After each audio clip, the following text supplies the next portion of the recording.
answers we had in Quebec to those questions. I hope this workshop will be We are here great at a discussion student among ourselves. Because organizing Quebec, events reality is in itself in Madison Square Park in New York City. We are at the intersections of Broadway and Fifth Avenue where they cross at 23rd Street. As I say, this is September 21st, 2012, and we are Madison Square Park in New York City. This main speaker is from Quebec, Canada, and he is a student organizer in Canada, in Quebec, I should say. Saying that it was injustice that only the Anglophones could have access to universities and not French, and that university was created and is now the biggest university. And I'm of the Collectivist Party. And so 17 other universities were created that way, and from that kind of situation, all those universities created by strike, it's obvious that when you are created this way, then you have a student union that know its power after that. There must be a question when we're speaking about student unions, and it's what's the purpose of the student union? Is it to give services? Is it to give a voice for the people, or is it just to bring down well, what's the purpose of this? If you have an already made answer, I'd like to hear it because I'm still working on it. But if you have ideas, then don't feel ashamed to raise your hand. For the moment, I believe the question goes down to what's a student? Because a student is, in itself, a really complicated person. Because they're temporarily marginalized. We are people that in the future are going to have jobs, are going to be in a position of power, and then are going to have privileges by the education we received. But on the other side, the Geneva Declaration says that we are intellectual workers, which is pretty cool to know this way, so we can see ourselves as like workers into a huge machine, which is education itself. As former dean of a university named Claude Corbeau said that we were the soldiers of truth that would bring out falsehood down and bring truth up to... Oh yeah, this is also pretty. But this is itself, Philippe Lapointe speaking from Montreal, from Quebec actually. That shapes discourse. Student organizer from Quebec. And altogether we represent a kind of... How can I say... We represent in ourselves a temporally different class of persons, because we will not stay in this state as students all our lives. It's just temporary. But in this moment, we are precarious, we are fragile, and at the same time we are pretty strong, because we are all together in the same state. And I believe we should see students not as what they will be. We will not be managers. We will not be lawyers. We will not be future teachers. We are at that moment students. And at the moment we should organize. This is why we need student unions. Too oftenly people say it's not too bad, I'm going to see a student for 3-4 years, so who cares? No, like for the 3-4 years you're a student, you need to organize and you need to fight. And so then, if we see ourselves as students, as a class in itself, there needs to be a diversity or a way to organize ourselves, and this is why students' unions are necessary. So the question yesterday was, who should be represented by the union? So I'd like to send the questions to you, because as people that do not have student unions, how do you see who should be included in the union? And what is the basis of organization? Is it all the students together? Is it just like people of color together? Is it just women or men? Or how? What is to be included in this? Because it will change the whole thing after that. Is there someone who... Yeah. Just to give the opposite example, I come from Sweden, and until some years it was mandatory to be part of the student union. Okay. So, but now, since a couple of years, the government changed that fact, so it's not mandatory anymore to be part. So the student union is really rethinking right now, who are we representing? Only our members, or like the whole university, even though maybe 10% only our members? So we've been having a lot of discussions, but I'm not sure about the answer. I think one of the conversations that was happening last night, and it relates to a broader conversation that's kind of been happening in some of the CUNY student organizing circles is what is the responsibility or the accountability which current students and student organizers have to communities that are being pushed out of the education system. So thinking of ourselves not as merely limited by the existing power structures that do enfranchise some and disenfranchise others, but making strategic and important alliances with folks who could be, ought to be included in our systems of public education, but are not currently being included. So I think the question of the student union and inclusivity really broaches the question of how do we organize and usher in student power without at the same time recreating lines of inclusion and exclusion that are mandated by the state or mandated by capitalism.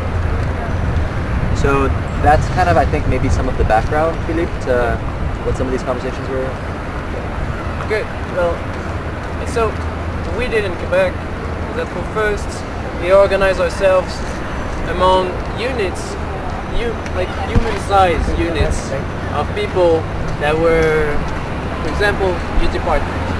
You remember, you as a student, I am a student in graduate studies political science, and we are 250 students. This is a huge unit, and we are all members of one student union, which is the student union of the Department of Graduate Studies Political Science. And this student union has a general assembly, and this general assembly reunites everyone whom have the responsibility to go to the general assembly. And it's written in our bylaws that it's a responsibility of every individual to go to the general assembly, and not a responsibility to the general assembly to make sure that people come. So it's like you have a duty to your general assembly. There is also a faculty over it, the Faculty of Political Science and Law, which regroups 5 different departments, and this is also regrouped into a student union. The student union represents the members and not the departments, because in the General Assembly, departments do not vote. It's members who vote. So we don't care what has been voted in the department if it is voted in the General Assembly of Faculty, which brings sometimes weird things, such as what do we do when law, the Department of Law, vote against going on strike, but the faculty that regroups law and political science vote to go on strike? Whom do we represent? Yes. In terms of vocabulary, faculté is actually department, right? Is it not? Or No. the school? No, faculty is, faculty is, would be a school. The school, right? School of Political Because Science. in English, faculty means the people who teach there. Ah, sorry. So when you say the school, what do you mean the school? The school, How does the the school- General Assembly of the students that study in that school, Oh, so it's a different. yeah, are organized and united. And so it is, and so there is another General Assembly, and it kind of sometimes brings problems of legitimacy and problems of whose assembly is more powerful or has more duty. And it has come to the General Assembly to decide which assembly was legitimate to take some decisions or not. So there needs to be, and that's what we thought about General Assemblies. General Assemblies and these unions, if they wanted to represent the people, needed to have a diversity of opinion, diversity of reality, but a community of interest sufficient so that people want to recognize themselves in this union. Because it is really good to have so many different people together, but if they have nothing that brings them together, well, why would they work and why would they find that General Assembly or that union representative? And this is why we think that being in small units brings them a community of interest. So let's say the Department of Anthropology, well, people are interested by what is happening in their own department, so they will go together. While if it's CUNY all together, well, it's so big. There's more students in CUNY than there is students in superior education in all Quebec. So, well, you cannot think this is a community of interest. This is just so huge. And so organizing small, too small is useless. Like 10 people together won't change the world. They can agree together. But organizing small and big, but always human size. Always a size where you can have in a General Assembly that you think that everyone can be heard and the diversity of opinion can be represented and things like that. Now, I'll speak of the General Assemblies. It might seem oppressive, but we use a code of procedure which is that the majority wins. And so there's a vote, we raise our hands, and we function through majority system. It is not consensus. Especially in, for example, if a school of political science and law where half of the association is right-wing students wanting to be the lawyers of your CEOs and the lawyers of all corporate interests, and the other side are Marxist students studying political science and want to disrupt the whole system and think that law is just suppressing. We're all together in the same General Assembly. And so we vote. And sometimes voting like that means you lose, and sometimes voting like that means you win. And the most important victory we saw during the strike is that the people that lost respected the decision of the majority. And this is really important because when a right-wing student goes in their General Assembly and speak against going on strike and lose, it's important that this person do not go against the will of the General Assembly because there will be confrontation on the picket lines. Because for us, striking meant not having any classes being done. Not individuals going and boycott their classes. We blocked every single classes. We locked the rooms and we prohibited people from entering schools. So we need people to respect this voice. And so to respect it, we needed to tell them that if they had won, we would have respected and not blocked the whole building by selfishness and because we wanted it to be like that. And so it's always really tense in General Assemblies, especially in non-unanimous General Assemblies such as political science and law. I speak about my example, but there is other faculties, schools that were really complicated. And so, where was I getting at? We have procedures, not Robert's Rule. If you use Robert's Rule, you are really in deep shit. There's other kind of procedures, and we invented our own procedures for General Assemblies. We invented our own procedures for Congress or for committees. They're all different. We have different codes and different measures because in General Assembly, every person that have the right to speak, while in Congress, everyone is a delegate. So it's not supposed to have free will, but it's supposed to represent General Assembly. So the way it works is different. I'll explain that to you later on. And so we have different procedures and we have different manners of doing things. I'll give you an example. To the speaking list. For example, if you'd be in an assembly and you'd want to speak, there would be two mics. And you'd go at one mic and people would get in line. And people would be asked for, let's say, a plenary on do we go on strike. People would be asked to go in gender parity. So if you see that there is a line of men and one woman comes, she comes second. And then if there will be another man and then women and all goes together. And then the second mic is used for the second turn. So if someone has already spoken but thinks that he needs to speak again, goes to the second mic and needs to wait for all the first line to be done before that person can wait. And usually these people are waiting so long they feel a little stupid and then they just go sit down. But it's not too bad. If it's really important, then you stay there and you wait to talk. And then we vote everything on majority. We elect everyone also with raised hands. So if you get to go on the executive, it's a normal motion. You just say, oh, I'd like to be a representative of external affairs. And then it is voted as anything. It's just normal procedure. Questions? This is how we organize at local level. Now, this is for the local level. This is for the class. What happened is that when we saw that a strike was coming, we knew that we had to organize at the national level. And then it goes quite differently. There was already an association that existed that was called the CLASSE, because in Quebec we have 4 national organizations. I'm going to talk to you about mine because all the others have crappy structures. Mine is the best. Don't worry about that. I'm not going to tell you about the bad structures. No, sorry. But the other structures are just really so different that I won't go into the differences. And it's federations where there is no general assemblies, and it's really, really different. It's governing bodies. People don't care about the members.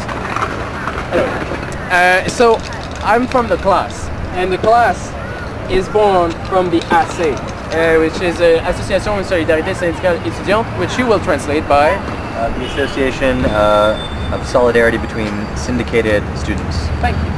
And What's a Syndicated is unionized. Yeah. And so we at the AC we were 19 members. 19 members, and the members are not individuals. The members are not executives. The members are general assemblies. So all the associations that are members of the SA are general assemblies. So all general assemblies has one vote at the national level, whatever the size. I come from a 250 student association, and I had a vote such as the College of Saint Laurent, which has 6,000. And my voice would be heard as much as their voice because we were equals. At the SA, we are one General Assembly. We cannot say that a larger General Assembly has more power than another General Assembly because they voted on the same motion. And then, yes. Or how did that person get picked to be on that? Oh, I'll explain that. And so just to finish with the SA has 19 members, and now we have 26, 27. Anyway, we're much more than that. But the SA had 3 delegates from every General Assembly, but they had only one vote. So what happened is that in General Assembly, no, I need to finish that though. And the SA is bound and is controlled by its Congress. And the Congress meets once a month. During the strike was once a week.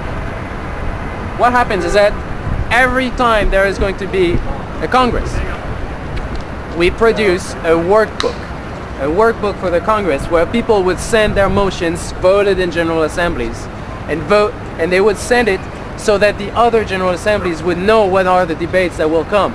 And so by knowing the debates, they would vote on it in their own General Assemblies and have their opinion to come and defend. If they are against for, if they would like to modify a bit the motion. Every motion in a workbook will not necessarily be discussed. It is at the will of the delegates in the Congress to bring it out or not bringing it out. So in General Assembly, you vote on the motions and you elect delegates that you send to the Congress.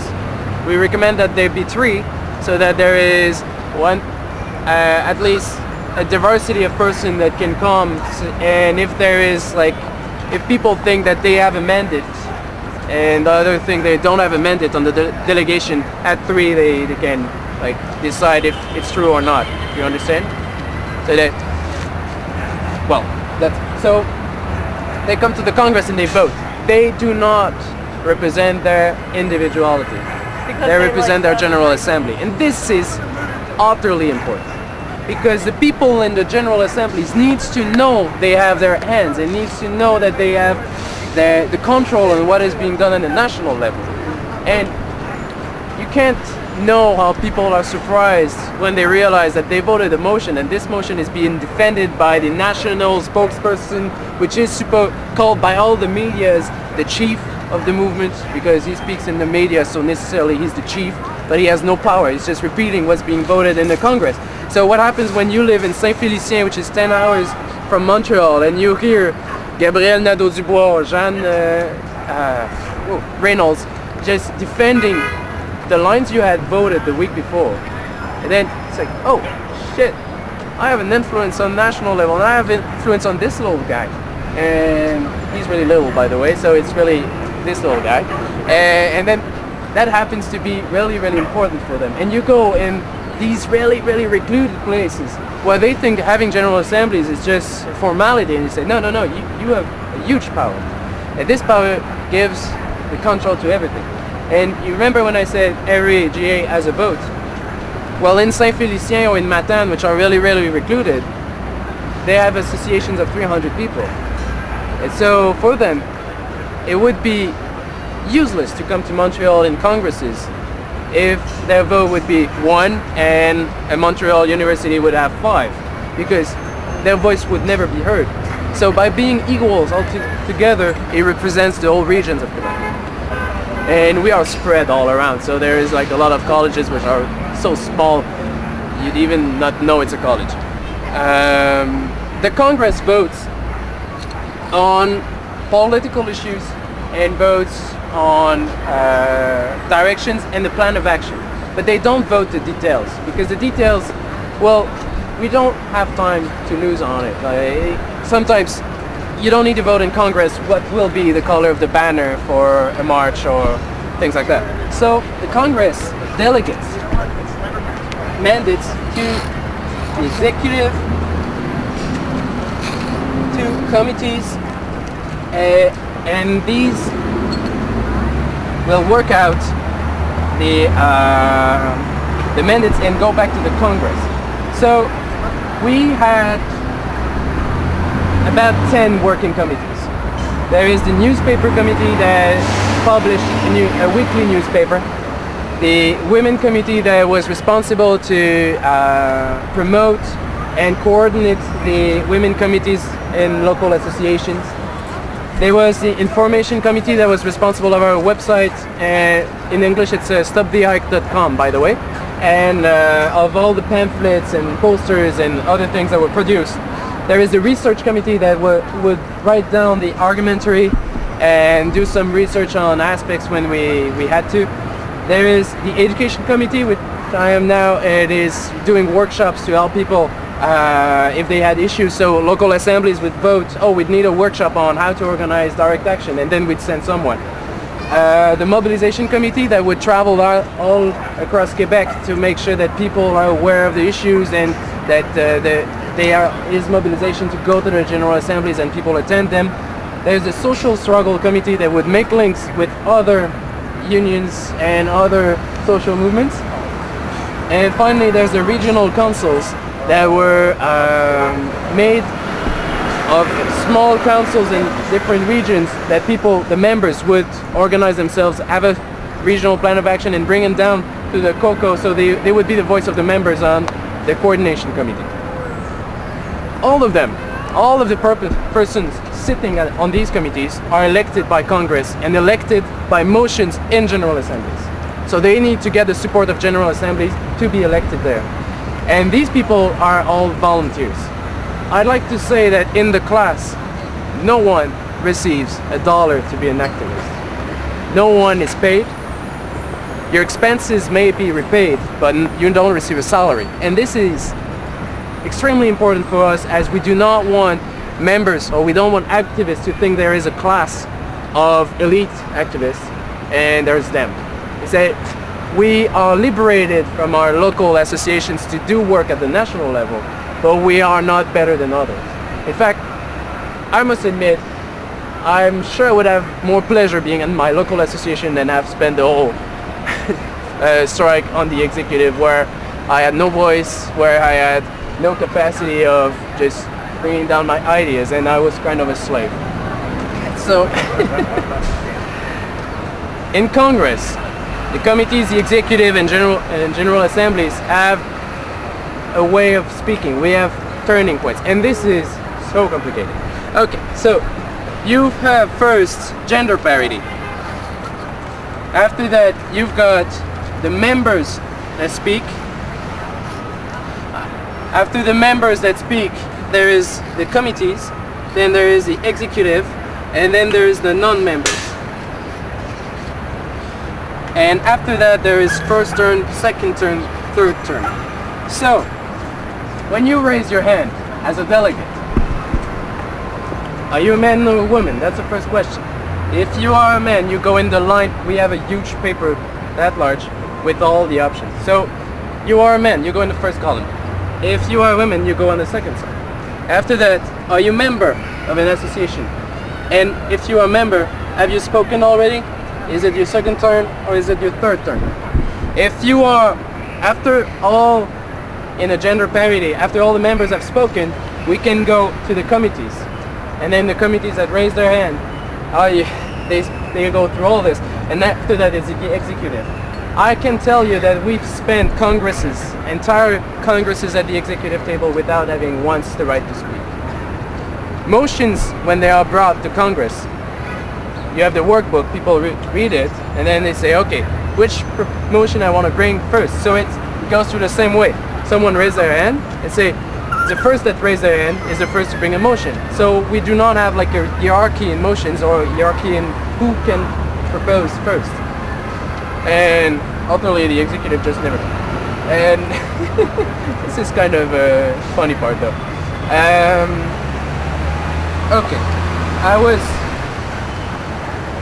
now decisions, how do they apply? Is that General Assemblies send mandates to Congress, Congress delegates powers to executive and committees, and then it needs to come back to the Congress, where the Congress will say what has been done to the General Assemblies, and we will receive a feedback from the General Assemblies.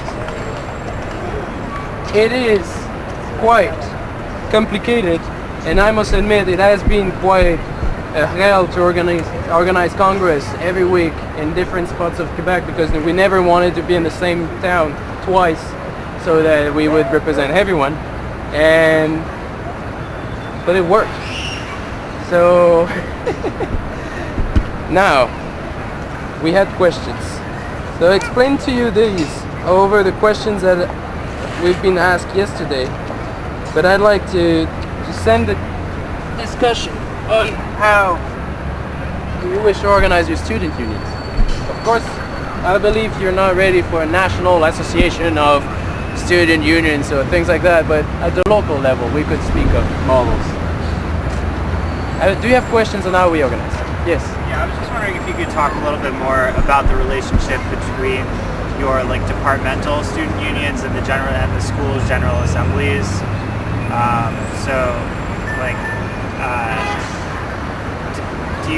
When you vote as a department, how does that affect your position when you go into the school's general assembly? Well, it's really interesting. The relation between the school and the department, sometimes you need to ask yourself at what point is the decision departmental or related to the school.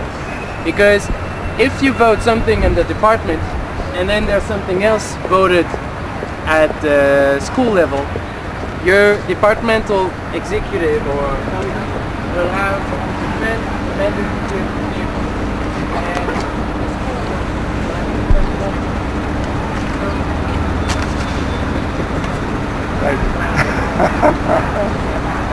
That's all? Okay. That's what that is. Yeah. My department, they voted for a strike before the school did. When the school voted for a strike, we changed our position saying we will be on strike until the school ends its strike, and then we will have 3 days to come back in departmental association and decide if we pursue or not the strike, which we did. So what happened is that we were on strike a week before. The school entered their strike, so we stopped consulting ourselves if we wanted to go on strike. We went to the school and general assemblies and debated over there to make sure the school stayed on strike, because we wanted to have the largest numbers possible. And we would invest the school in itself. When the school fell at the beginning of August, then the departmental association had a meeting. we said, do we pursue or not? And we decided to go ahead, and finally we were the last association on strike because we didn't really care about the impact it would have. And at the end of like a week, at the end, mid-September, we decided it was over. So, do you understand the relation? Yeah. You need to prioritize, there's a hierarchy that people need to do about issues. Is it for the school or is it for the department? But if they go and have different mandates, let's look about academic issues.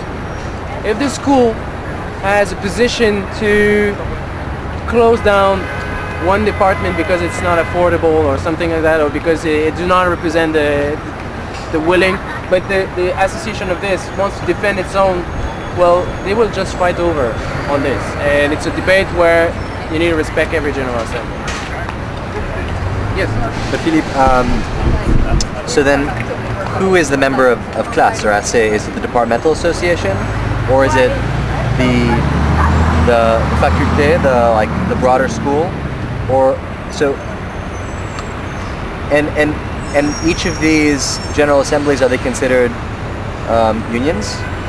Or at what level is kind of the union operative? I'm just kind of trying to get a picture.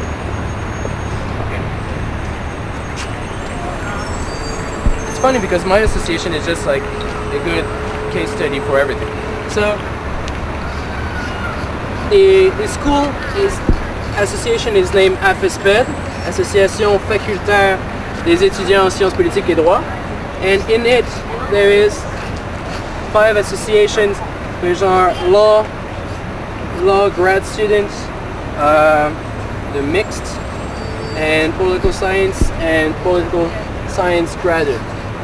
And so these two were part of ASSE, and when the class was created, the FSPED just joined in.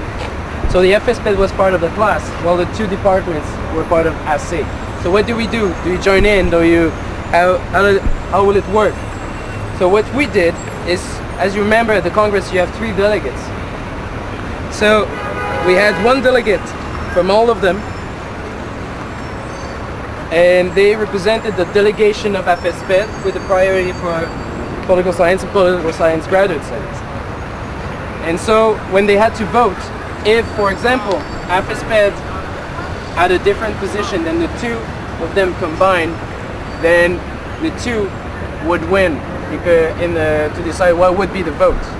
And if it was like, anyway, if it was different, they would vote depending on the majority of votes in it. Because it's the General Assemblies that are members. So it could be a small department is member of the class as much as a huge school is part of the class. What is important is the General Assemblies, whatever number of members. There are colleges that have like 6,000-7,000 students, and there are parts such as, the smallest I think is East Asian Studies, which is 35. And they have a vote too. And they're members. And to be member, you need to vote it in General Assembly. So you vote it in General Assembly and then you do it. In large associations, sometimes they do referendums.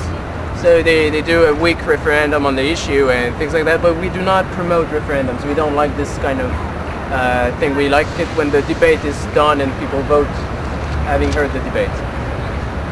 That's it. Yes. Those people, how would they get from there to there, and how long is their term, and can they be recalled? It's delegates, each Congress it's new delegates. They're always elected at the General Assembly. And are they elected? the executive and the committees have a 1-year mandate. So these people are elected, and what if the General Assembly says, I don't like the way they're voting? Well, when they come back from Congress, there is a report, and they just won't be re-elected. Or they can be blamed. Yeah, this happens. Be what? Blamed. So they redo the elections like every week. If they're holding a Congress every week, then they nominate people every week. Yeah, that's it. So it's always like a trust relation. it can be always the same person, but they need to go through the process each time. Yes. Yeah, I was wondering, I do understand the point that a small college would have a larger, but isn't there like a point where bigger schools, like associations of bigger schools, start wondering like, are our horses getting hurt? Maybe we should leave the federation, or whatever you call it. I mean, there's a trade-off there, isn't it? I mean, I do agree with the system, but I'm just pointing out. There is, and it is a debate we had. For example, at one point of the class, at one point of the strike, we, at the beginning, at class, at CLASSE, we were 19, and at one point the class were more than 65 different associations, and at one point we were 89. And so the 19 first founders of the CLASSE were just drowned into the whole core of new associations, and among them 27 were small departments. It's a huge amount of small departments, and especially it's a huge amount of small departments that came from universities that had no separation in schools. They were just small departments, so it was difficult for them to organize otherwise. For the strike, we didn't mind. Either that at one point on some decisions we decided to have a difference of voting, like 1 vote for the departments, 3 votes for the faculties, but it won't last. It didn't pass well, because people realize that you cannot prioritize some general assemblies from others. And at the end, the real point was we need to be how do you say? It makes no difference how many students agree with one issue compared to how many others.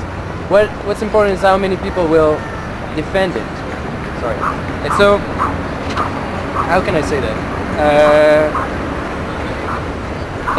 We realized that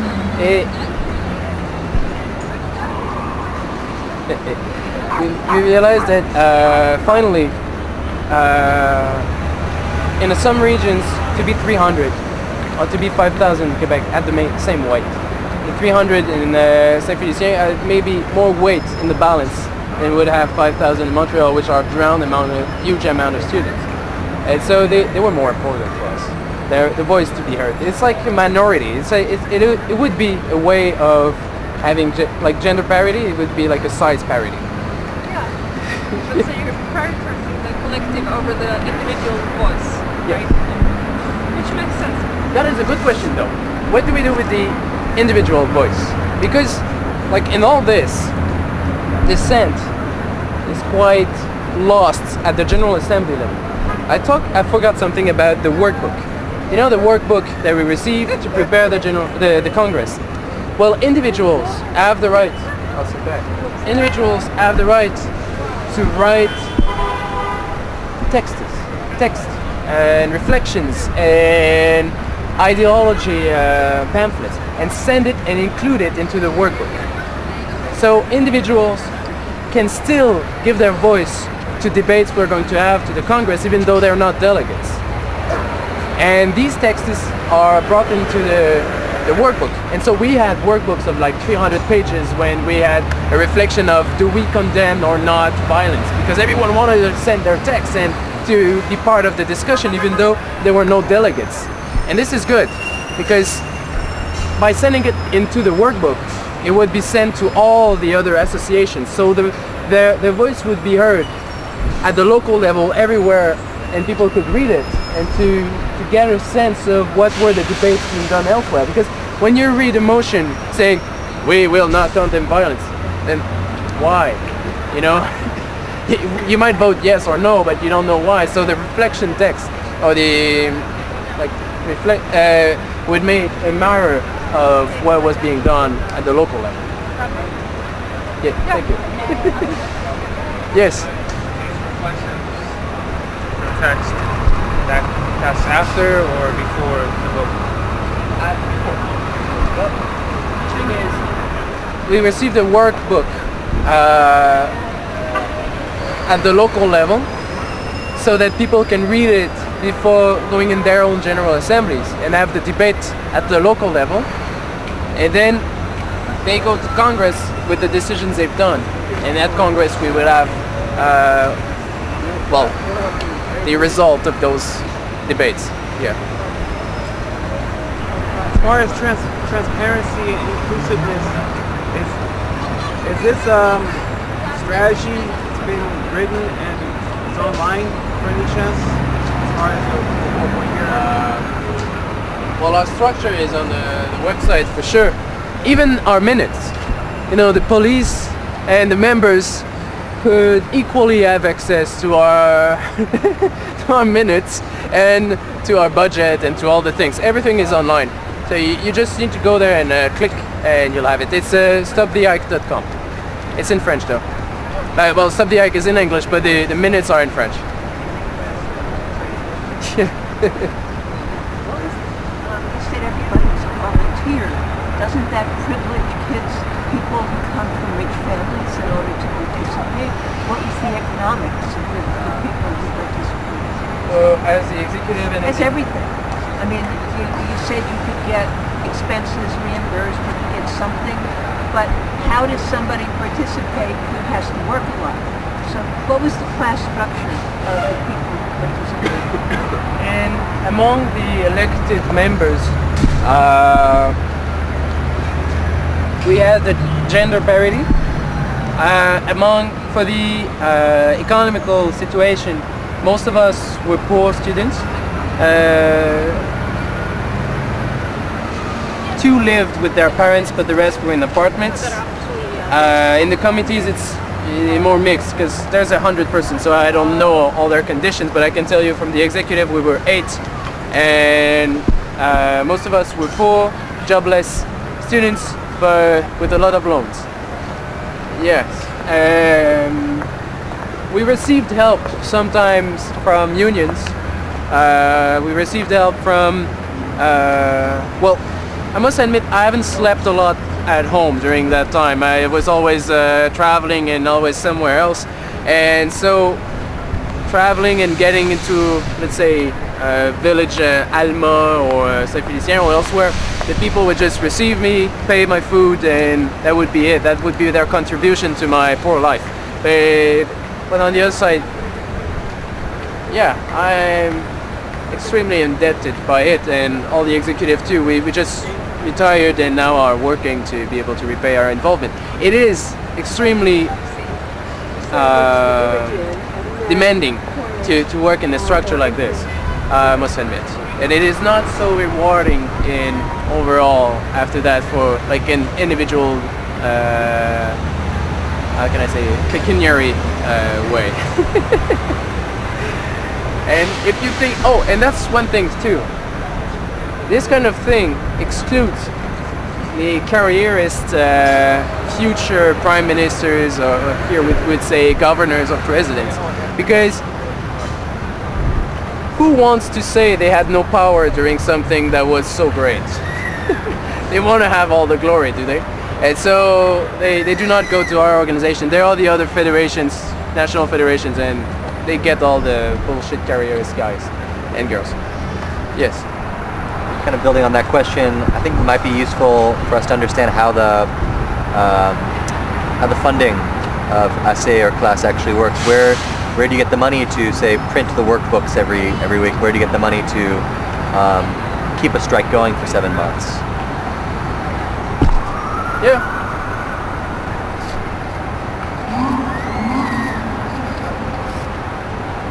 They receive $1.50 from every member per year, and that makes a budget of about $100,000 to work for a national organization. Just to compare it with some of the great student government that there are in some other universities in Canada, they have budgets of $7 or $8 million. We have a budget of 100,000, and we received a lot of funds from unions. We receive about $200,000 from unions, and from some general assemblies we receive donations, because the general assemblies usually they have a $20 Well, the average is 15. They have a $15 fee.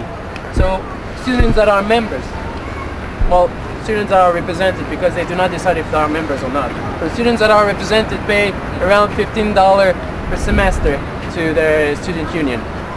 And from the $15 comes $1.50 to the national level.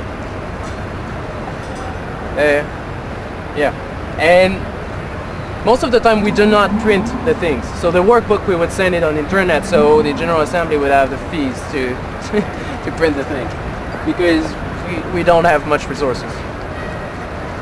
Yep. And for example, expenses that were covered for the executive would be if you need a bus ticket or mileage, or sometimes we would have up to $15 of food per day and things like that, if you had to go outside of Montreal. Questions?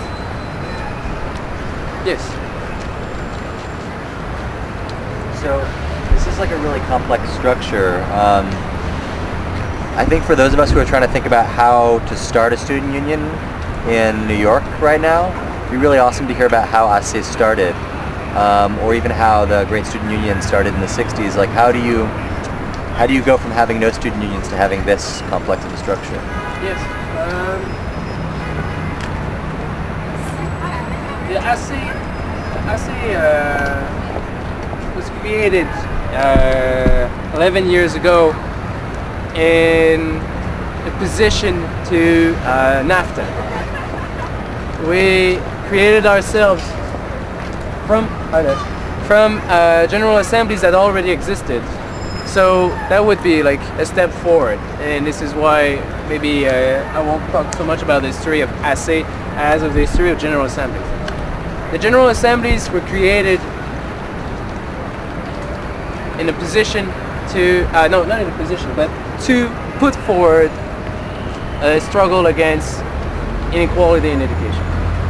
It was mostly, this is particular to Quebec history, but it is the majority that had no access to education, the French-speaking students. And so we organized ourselves in small groups of students that did not represent everything for first.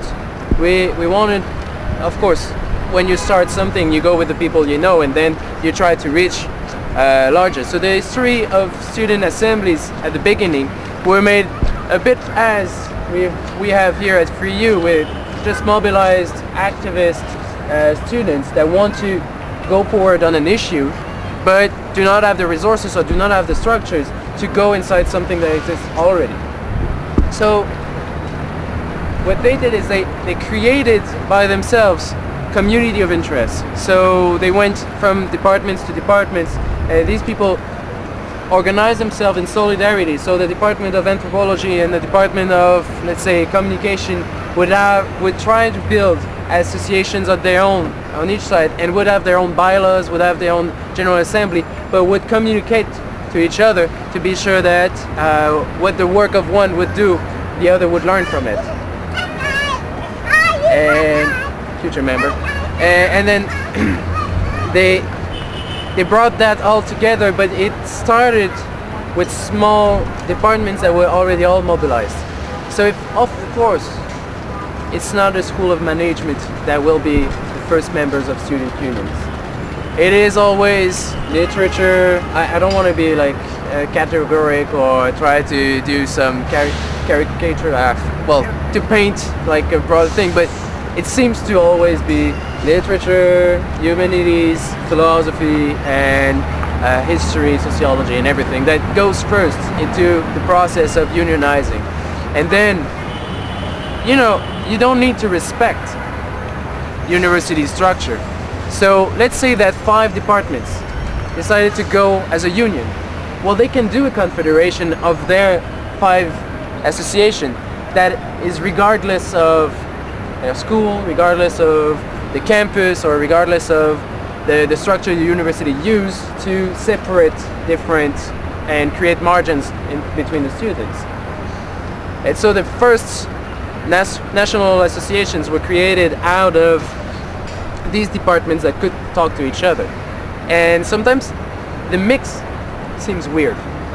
There is one association called the Rafale in the University of Laval, which is history, literature, theater, and like there is one science thing which is just out of bound, but they had nothing to do with the other science department, so they wanted to go with something, and they went with history and theater.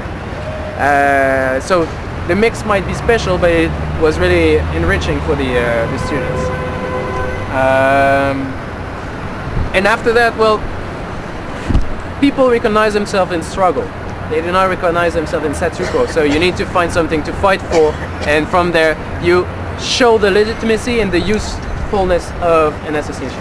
Was there already a strong sense of community within those departments? Is that part of, or did they have to, or did the community form around people having an interest in?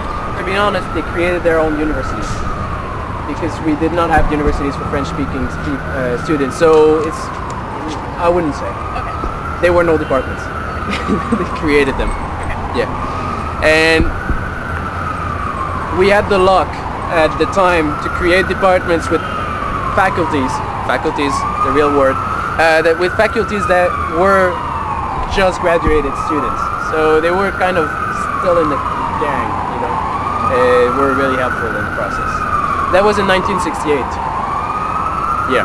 And we've been on strike in 1968, created the University of Quebec, which is 17 campuses.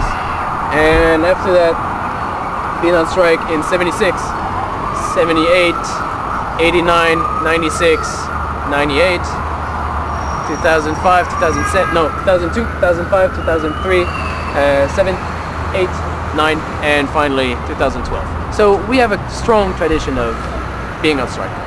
In my 7 years at the university, I've spent more than a year combined on strike.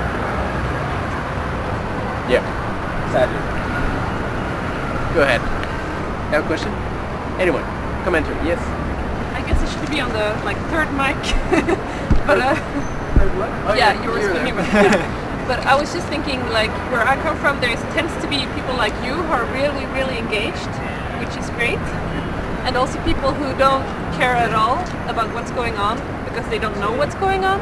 So I was interested in how you work with, maybe it's an outdated word, but consciousness raising, the fact that, my individual studies are linked to someone else's situation as well. Do you do, not only necessarily around political issues, but just the fact that, students as a group, and that's like we talked about before. Some of you might not like what I'm going to say, but one of the things that makes that people are interested in their union is when your union has a coercive power. And that means if they don't go to the General Assembly, don't go vote, and the decision is going to be applied and they didn't bring their voice to it. For example, voting a strike. And then they didn't go because they weren't interested, oh, I don't care about you. But then your classroom is just locked and there is 3-4 masked people waiting for you with iron bars. Then then that would kind of make people interested to go to their General Assembly. Or very no. Yeah, maybe, but no, that made that our General Assemblies were really numerous because people wanted to have their voice in the thing. But to bring them there is information that is, well, we used to say that the social networks are so important and are so useful to get in touch with the young people and that we are all connected, blah, blah, blah. It's not true. We're all connected with our friends that think like us. And you cannot mobilize, I don't know right-wing people in my network. I'm not friends with them on Facebook, so I would not mobilize them with Facebook. They would not go to the General Assembly, they would not see the message.